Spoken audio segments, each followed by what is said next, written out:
Welcome everyone to Gamerz Station Indie Game News, and I'm your host, Steven SnakeYukin Lindsey. Now what we're going to be doing is telling you about some of the news that's been happening in the indie game world from the past week. Be forewarned, this is going to be a long video. In fact, we're going to split it into a couple of parts, hopefully only two. Twisted Pixel announces Gunstringer for the Kinect. Now I'm a huge fan of Twisted Pixel's games. Their new game is Gunstringer, a game that uses a Kinect controller to control a skeleton cowboy that is out for revenge, and it's against his old posse too that did him wrong.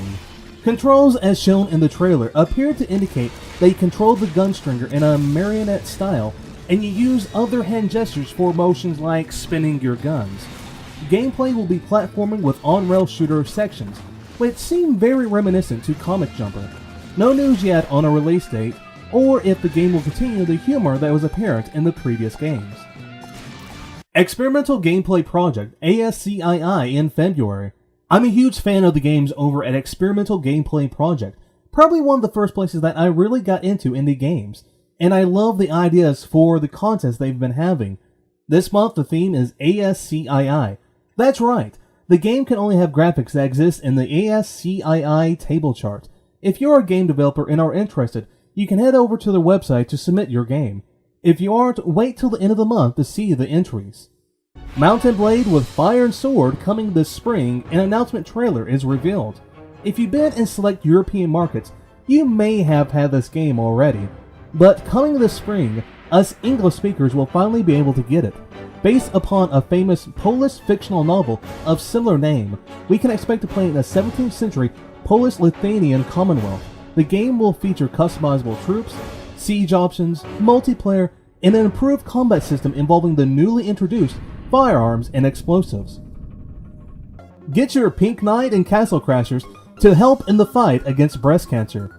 Available now for the PSN version of Castle Crashers is a DLC that allows you to add a Pink Knight and some weapons to your repertoire. This DLC will cost $1.99, and 100% of the funds will go towards charities devoted to breast cancer research.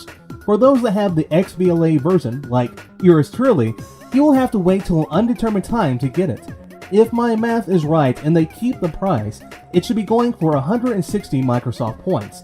But again, this isn't confirmed and is only speculation. A Tale of Lugaru and Lugaru HD.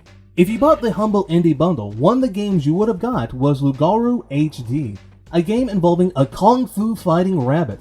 I personally didn't like it, but others have. Recently, the creators of Lugaru HD and the people behind the Humble Indie Bundle, Wolfire Games, happened to notice on Apple's Mac Store that there was another game recently released called Lugaru, that's minus the HD. This game features similar graphics to Lugaru HD, similar name, more or less everything about it is the same, including more or less the codes. And if you look at it, its icon is of that of Lugaru HD. But this game goes for $2 as compared to Lugaru HD, which is $10.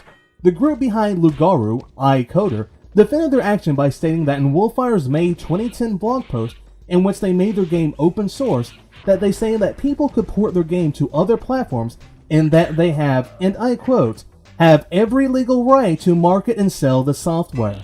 Wolfire quickly fired back that the license may clearly states that the original authors, Wolfire Games, retains all rights to assets, characters, and everything else aside from the code. Wolfire has filed twice with Apple to get iCoder's version removed, and only recently, over a week later, was the game removed. There is no information on what will happen to those that bought this version. Baby Maker Extreme 2 released and launch trailer. The sequel to the lovable baby distance game Baby Maker Extreme is now available for download, offering a few additions to the original. One shown in the trailer is that there are now babies with super abilities, such as shooting balls. You can customize their looks, and there's also a new mode called Virtual Baby Maker.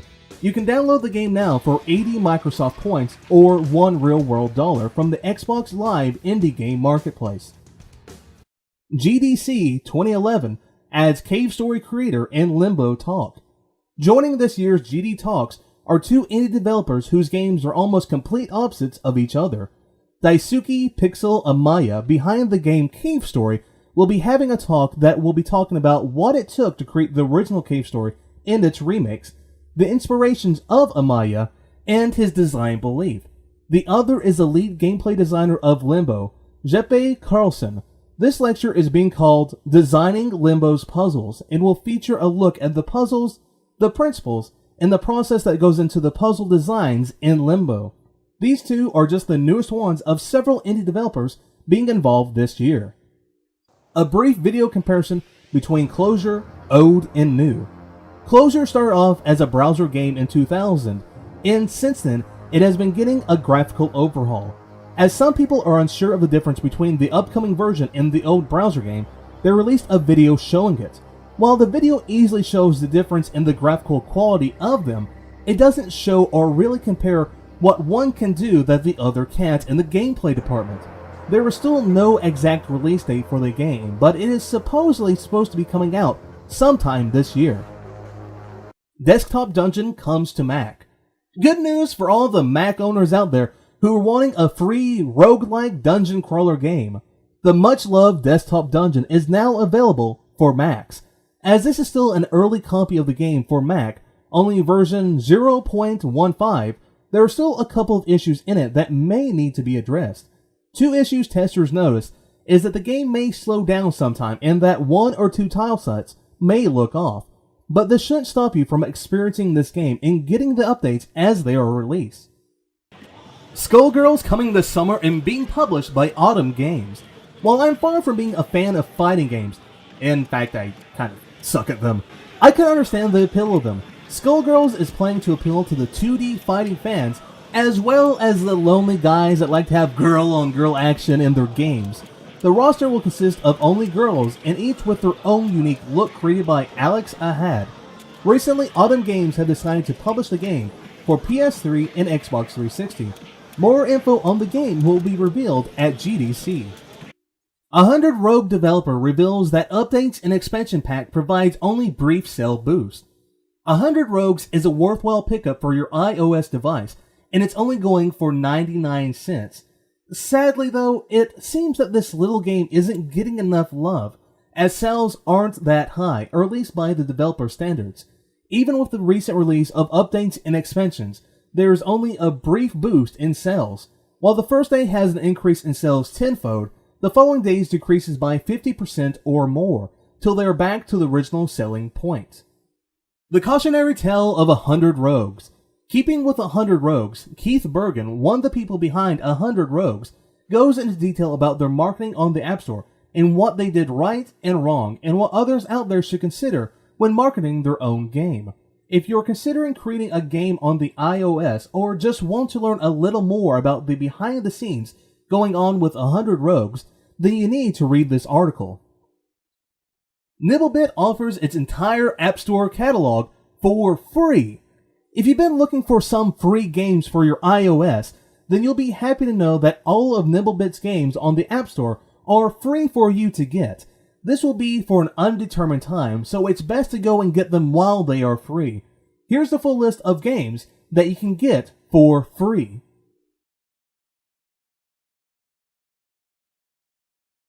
And that's all the news that we can fit into this video.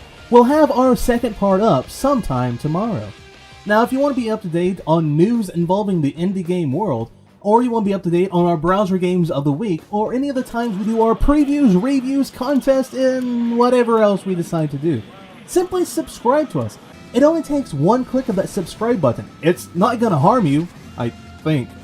But anyways, we'll be back tomorrow with new news, or really technically old news, but news that you may or may not want to know.